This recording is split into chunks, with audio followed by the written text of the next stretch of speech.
Está mirando con cara mal. Me invito a abrir sus Biblias en la tercera carta del apóstol Juan. Mientras tanto le voy diciendo que en octubre y noviembre de este año que pasó me tocó cursar una materia que tenía pendiente del seminario bíblico, y el profesor que la compartió, que era de una ciudad del interior de Córdoba, dejó dos frases que me quedaron grabadas y dando vuelta en la cabeza, ¿no? Y una de las que dijo es que muchos dejan de congregarse últimamente. Ellos, si no mal recuerdo, son 15 congregaciones, creo, en la ciudad, y cada vez ven menos gente, se hablan entre los pastores, menos gente. Y se cruzó a uno en la calle y le pregunta por qué dejó de congregarse. Dice que siempre los mensajes hablan de lo mismo, que hablan del pecado. Por eso no va más a la iglesia. Y déjenme decirles en esta mañana que si vinieron a misa, se equivocaron de iglesia. Están en la otra cuadra. ¿Por qué? Porque la palabra de Dios nos confronta con el pecado. La palabra de Dios es: arrepiéntanse y reconozcan a Jesucristo como su Señor y Salvador. Por eso el mensaje siempre es el mismo. Entonces, ¿qué buscan las personas en la iglesia? Si la memoria no me falla, ya lo he dicho varias veces, y lo repitió Joel cuando hizo la apertura, así que me dio una ayudita. Esto no es un club social. No es un club social la iglesia de Cristo. No es un centro vecinal y deportivo, ni menos Cáritas. No hacemos ayuda comunitaria, ¿no? Si bien son funciones de la iglesia, que sí, algunas de ellas las llevamos a cabo, pero esa no es la función general. Acá venimos a entregar la palabra de Dios.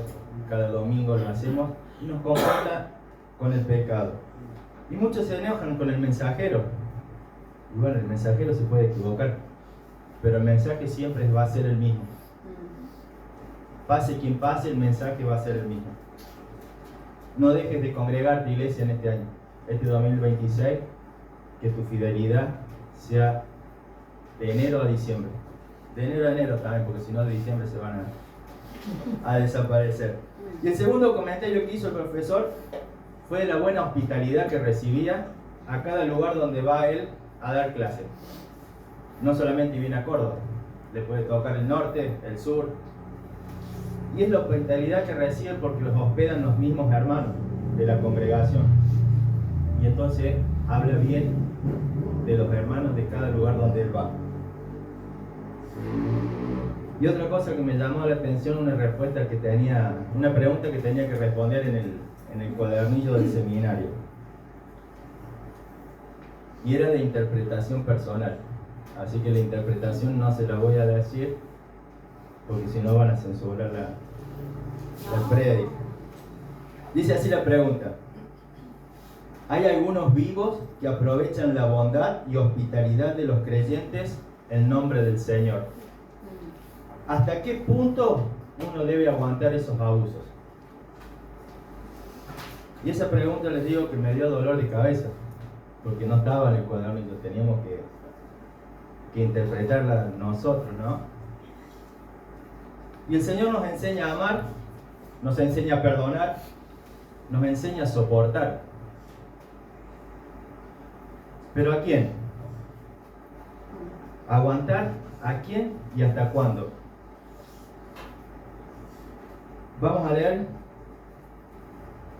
en 3 de Juan y a ver si descubrimos con quién debemos ser hospitalarios y a quién hay que aguantar y soportar. 3 de Juan, versículo 5 en adelante. Dice: amado, fielmente te conduces cuando prestas algún servicio a los hermanos, especialmente a los desconocidos, los cuales han dado ante la iglesia testimonio de tu amor, y harás bien en encaminarlos como es digno de su servicio a Dios, para que continúen su viaje. Porque ellos salieron por amor del nombre de Él, sin aceptar nada de los gentiles, Nosotros pues debemos acoger a tales personas para que cooperemos con la verdad. Yo he escrito a la iglesia, pero Diótrefes, al cual le gusta tener el primer lugar entre ellos, no nos recibe. Por esta causa, si yo fuere, recordaré las obras que hace, parloteando con palabras malignas contra nosotros, y no contento con estas cosas, no recibe a los hermanos, y a los que quieran recibirlos se los prohíbe y los expulsa de la iglesia. Amado, no imites lo malo, sino lo bueno. El que hace lo bueno es de Dios, pero el que hace lo malo no ha visto a Dios. Todos dan testimonio de Demetrio, y aún la verdad misma, y también nosotros damos testimonio, y vosotros sabéis que nuestro testimonio es verdadero. Yo tenía muchas cosas que escribirte, pero quiero escribírtelas con tinta y pluma, porque espero verte en breve y hablaremos cara a cara. El apóstol Juan le está agradeciendo a Gallo por la hospitalidad brindada a los hermanos que fueron a entregar el mensaje a la iglesia donde él se congregaba, ¿no? Y como hijos debemos ser hospitalarios, pero ¿con quién y hasta qué punto? Le decía, ¿con el pecador? Si somos hospitalarios con el pecador, somos cómplices del pecado de él. Entonces hay una palabrita clave acá en el versículo 5. Leemos de vuelta.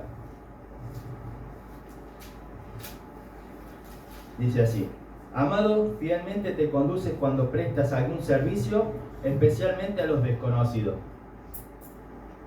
¿Qué palabra falta? Hermanos. Suena distinto, ¿no? Amado, fielmente te conduce cuando prestas algún servicio a los hermanos. A los hermanos, especialmente a los desconocidos. No a los desconocidos del mundo, sino a los hermanos que vienen de otras partes, de otras congregaciones, a entregar la palabra del Señor. Así como este pastor dedica su vida a entregar al seminario y es bien recibido. A esas personas, a los hermanos.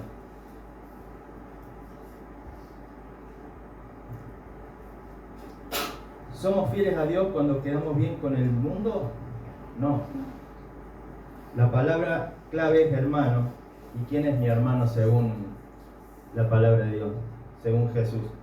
Mateo 12, 46, 50 dice: mientras él aún hablaba a la gente, o sea Jesús, aquí tu madre y sus hermanos estaban afuera.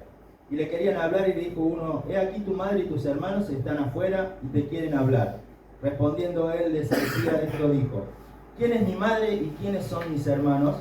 Y extendiendo su mano a sus discípulos dijo: he aquí mi madre y mis hermanos, porque todo aquel que hace la voluntad de mi Padre que está en los cielos, ese es mi hermano.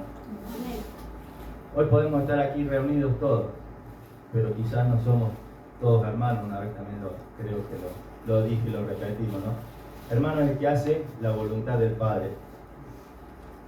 Un versículo paralelo de Lucas dice que hace referencia a los que oyen la palabra de Dios y la hacen. Juan había enviado a que predicaran la palabra donde estaba Gallo, en esa congregación, y al recibirlos de vuelta, los hermanos estos que fueron traen buenas noticias de cómo los atendió Gallo, del buen testimonio que le dio. Eso está en el versículo 3 y 4, dice: pero mucho me regocijé cuando vinieron los hermanos y dieron testimonio de tu verdad, de cómo andas en la verdad. No tengo yo mayor gozo que este, el oír que mis hijos andan en la verdad. Eran tal vez discípulos de Juan, el Gallo y los otros dos que se Diótrefes y Demetrio.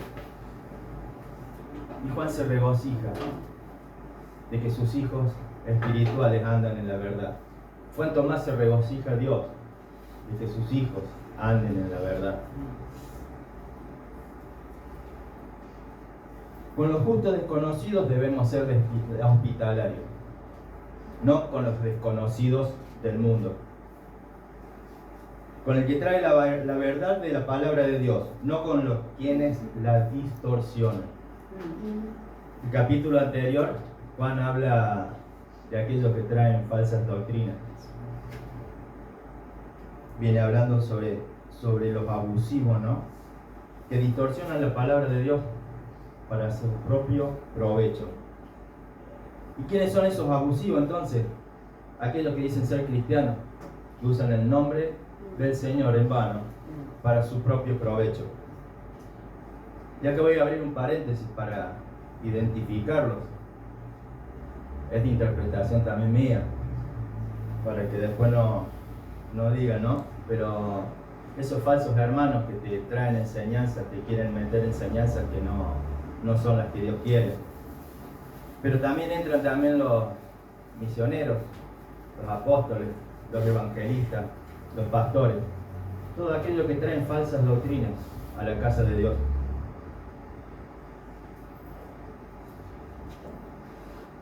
¿Qué piensan que la iglesia los tiene que mantener? Ese es el pensamiento, ¿no? Yo voy a llevar la palabra de Dios, pero la iglesia me tiene que mantener. Y si no hay un sobrecito de dinero, no predico. Esa es la iglesia de hoy en día, la que estamos viviendo. De hospitalidad, dice que salieron sin nada. Vayan sin nada, ni siquiera a los gentiles les pidan. El Señor es el que provee, pero no. Ahora para entregar el evangelio necesitas monedas. No nomás que el pastor Walter va con una moneda ahí en el bolsillo. Iglesia, los que andan en la verdad fielmente se conducen, muestran sus frutos, su crecimiento espiritual, demuestran su amor en Cristo en todo. Pero los abusivos no demuestran nada, son egoístas, son para ellos. Son todo lo contrario, quieren sus propios beneficios. Primera Tesalonicenses 5, 11 al 19 dice: por lo cual, animaos unos a otros y edificaos unos a otros, así como lo hacéis. Os rogamos, hermanos, sigue hablando hermanos, no está hablando a los desconocidos, que reconozcáis a los que trabajan entre vosotros y os presiden en el Señor, y amonesten, y que los tengáis en mucha estima y amor por causa de su obra. Tened paz entre vosotros. También os rogamos, hermanos, que amonestéis a los ociosos, que alentéis a los de poco ánimo, que sostengáis a los débiles, que seáis pacientes para con todos. Hoy nos está llamando el Señor a ser pacientes con todos. ¿Con los abusivos? No, con los hermanos seamos pacientes. Mira que ninguno pague otro mal por mal, antes seguid siempre lo bueno, uno para con otros, y para con todos estad siempre gozosos. Orad sin cesar, da gracias en todo, porque esta es la voluntad de Dios para con vosotros en Cristo Jesús. Y cierra: no apaguéis al Espíritu. La parte principal de este pasaje, ¿no? Somos la iglesia de Cristo y Él dejó al Espíritu Santo para que nos guíe. Si apagamos al Espíritu Santo, no vamos a tener discernimiento para identificar a estas personas que quieren traer falsas doctrinas, a estas personas abusivas, que quizás se sientan entre nosotros. Aquellos que en lugar de sumar, restan. Versículo 9 y 10 dice: yo he escrito a la iglesia, pero Diótrefes, al cual le gusta tener el primer lugar entre ellos, no nos recibe. Por esta causa, si yo fuere, recordaré las obras que hace, parloteando con palabras malignas contra nosotros, y no contento con estas cosas, no recibe a los hermanos, y a los que quieren recibirlo se los prohíbe y los expulsa de la iglesia. Tranquilo, el hermano Dios. Era parte de la congregación. Quizás un discípulo de Juan, porque viene nombrando a los tres, ¿no? Ocupaba un lugar de liderazgo en la iglesia, pero entendió mal el mensaje que predicaba. Pretendía los primeros lugares, dice, hacerse ver. Hablaba mal de los hermanos. No quería que nadie recibiera la palabra de Dios. Y aquel mensajero que venía en el nombre de Dios lo echaba afuera. Y también corría a quienes le permitía entregar el mensaje. No hacía falta discernimiento ahí. Ya sus propios frutos hablaban del tal Diótrefes. Y de estos Diótrefes andan mucho por las iglesias dando vueltas. No quieren cambiar. No quieren dejar atrás sus obras, sus malas obras. Y la pregunta era: ¿hasta cuándo debemos aguantar a estas personas. Leímos recién en Tesalonicenses, sé pacientes con todo, pero hablaba de los hermanos, no de los abusivos. Que Dios nos ayude entonces, y nos dé discernimiento, pero no para desecharlo, porque Dios no desecha a nadie, sino para entregarlo en las manos de Dios y que Él se haga cargo. ¿Qué hacemos con estos abusivos? ¿Quiénes son? Hay un dicho popular que dice, no gastes pólvora en chimangos. Y significa no desperdiciar tiempo, dinero o esfuerzo en algo o en alguien que no vale la pena. Es inútil o no dará resultado provechoso. Se usa para aconsejar, no involucrarse en causas perdidas, discusiones sin sentidos o intentar cambiar a personas obstinadas, porque el esfuerzo es mayor que la recompensa.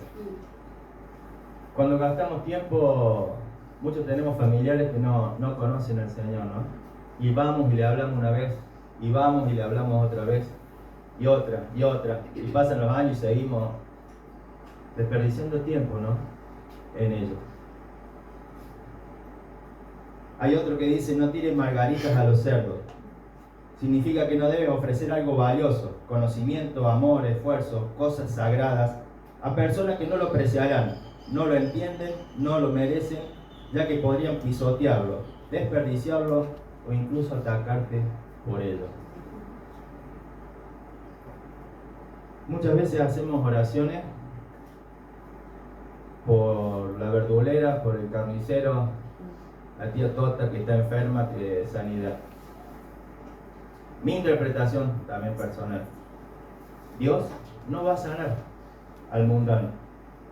Dios, para el mundano, la oración que tiene es de arrepentimiento y que reconozca a Jesucristo. Esas perlas son tiradas a los cerdos. Nuestras oraciones por aquel que no tiene el Señor. Mi interpretación. Significa, les decía que alguien que lo desperdiciaría, ¿no? Son perlas desperdiciadas. Y en el Sermón del Monte, Mateo 7, Jesús dice, no eche sus perlas delante de los cerdos. Acababa de instruir a la multitud acerca del juicio y de la reprensión. De que no juzguen para no ser juzgados. De que primero miren la viga en su ojo y después la paja en el ojo ajeno. Y en el versículo 6 equilibra estas amonestaciones y muestra la diferencia entre juzgar y discernir. No debemos juzgar con hipocresía, pero sí debemos discernir quiénes son los cerdos para no echar nuestras perlas, para no darle lo valioso de Dios a gente que no lo va a aprovechar. Dice el versículo 6 de Mateo, dice, no deis lo santo a los perros, ni echéis vuestras perlas delante de los cerdos, no sea que se las pisoteen y vuelvan y os despedacen. Antes de decir, no echen sus perlas delante de los cerdos, Jesús declara, no deis lo santo a los perros. Lo santo es para los santos, no lo desperdiciemos en el mundo, en aquellos que no quieren escuchar la palabra de Dios. ¿Por qué? Porque dice el Proverbio 26:11, dice que como perro que vuelve a su vómito, es el necio que repite su necedad. Segunda de Pedro 2:22 dice, pero le ha acontecido que lo del verdadero proverbio, el perro vuelve a su vómito y la puerca lavada a revolcarse en el cielo. Desperdiciamos muchas veces la palabra de Dios en personas que te dicen sí, sí, sí, y después vuelven a revolcarse en el pecado. En su sermón, Jesús usa perro y cerdo como representación de quienes ridiculizarían, rechazarían o blasfemarían el Evangelio cuando lo escucharan. No debemos exponer el Evangelio a quienes solo buscan pisotearlo y luego regresar a sus malos caminos. ¿Por qué? Porque hay gente que realmente lo necesita, hay gente que realmente va a escuchar la palabra de Dios. Y nosotros nos empeñamos en perder el tiempo con la tía Tota, que van 40 años que que le predicamos y le predicamos y le predicamos, ¿no? Compartir repetidamente el mensaje de Dios con alguien que constantemente se burla y ridiculiza a Cristo es como echar las perlas a los cerdos. Y Jesús nos manda a hacer eso, no echar nuestras perlas a los cerdos. Podemos identificar a esas personas mediante el discernimiento espiritual. Por eso no paguemos al Espíritu Santo. Esa vocecita que te dice, deja de hablarle tanto ya al verdulero para que se convierta. Estás perdiendo el tiempo. El mandamiento de no echar perlas a los cerdos no significa que debemos abstenernos de predicar el Evangelio, porque esa es nuestra misión, ir y predicar el Evangelio. Pero Jesús mismo comió con pecadores y recaudadores de impuestos, pero Él les enseñó de qué se trataba el Evangelio. Y Jesús le dio una orden a sus discípulos, y esa orden corre hasta el día de hoy. Y con esos abusivos, nosotros debemos hacer lo mismo. Dice, cualquiera que no los reciba y oiga sus palabras, al salir de esa casa o ciudad, sacudan el polvo de sus pies. Mateo 10:14 está. Entregamos la palabra de Dios. Si no la escuchan, entregamos a esa persona en las manos de Dios y nosotros seguimos, porque hay otro que va a necesitar tu palabra. Debemos compartir el Evangelio, pero cuando se hace evidente que no será recibido, deberemos continuar nuestro camino. Somos responsables de anunciar el Evangelio, no de la respuesta de la persona. De eso se va a encargar el Señor. Los cerdos no valoran las perlas y algunas personas no valoran lo que Cristo hizo por ellos. Nuestro trabajo no es forzar conversiones, ni presionar a nadie. No tiene sentido predicar el valor de las perlas a los cerdos. ¿Le predicaste una vez? No lo fuerces tanto, porque por más que forcemos el Evangelio, si él está cerrado, no va a entrar. La instrucción de Jesús ante el rechazo es seguir adelante, porque hay otras personas que lo van a necesitar, que te van a necesitar, iglesia.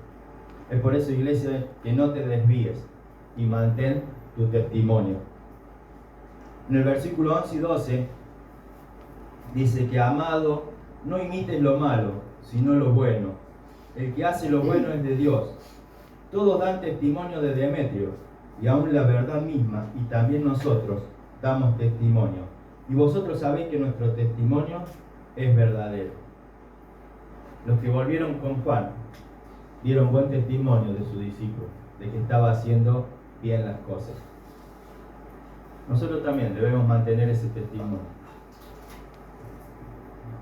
para que llegue a la presencia de Dios. Iglesia, no te transformes en un abusivo al cual Dios aborrezca. Sea hospitalario, porque hay recompensa. Dice Mateo también, el que recibe a un justo, por cuanto es justo, recompensa de justo recibirá. Sea hospitalario con el justo. No hospedes al mundo. Hospede a aquel que viene en el nombre del Señor a entregar la palabra de Dios. No perdamos tiempo con aquellos que utilizan el nombre de Cristo para su propio provecho. Pueden estar convencidos, pero no convertidos. Ojo, no los desechemos, pero tampoco escuchemos lo que tienen que traer si no viene palabra de Dios. Tengamos en cuenta eso, iglesia. Muchos vendrán en su nombre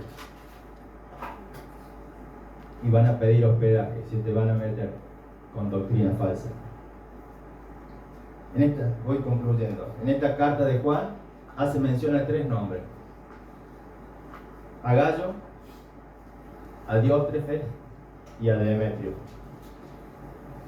Los 3 recibieron las perlas por igual, pero uno no las entendió. Gallo testificaba la verdad con su vida, andaba en la verdad y practicaba la hospitalidad. Demetrio no imitó lo malo y fue de buen testimonio. pero diótrefe, arrogancia intelectual, engrandecimiento personal. Quería controlar todo. Hablaba mal de Juan y de los demás. No recibía a los hermanos enviados y expulsaba de la iglesia a quienes contrariaban sus ideas. ¿Con cuál te identificas en esta mañana, iglesia? 3 discípulos de Juan y uno le salió torcido, ¿no? Dice el versículo 14, porque espero verte en breve y hablaremos cara a cara. Le dice Juan a Gallo cerrando casi la carta. Ahora esas palabras puestas en la boca de Dios, llegará el día en que estemos cara a cara con Dios y tendremos que responder a esas preguntas. Iglesia, ¿te conduce en la verdad? ¿Eres hospitalaria? Pensemos en eso en esta semana, ¿no? Señor, te damos gracias en esta mañana.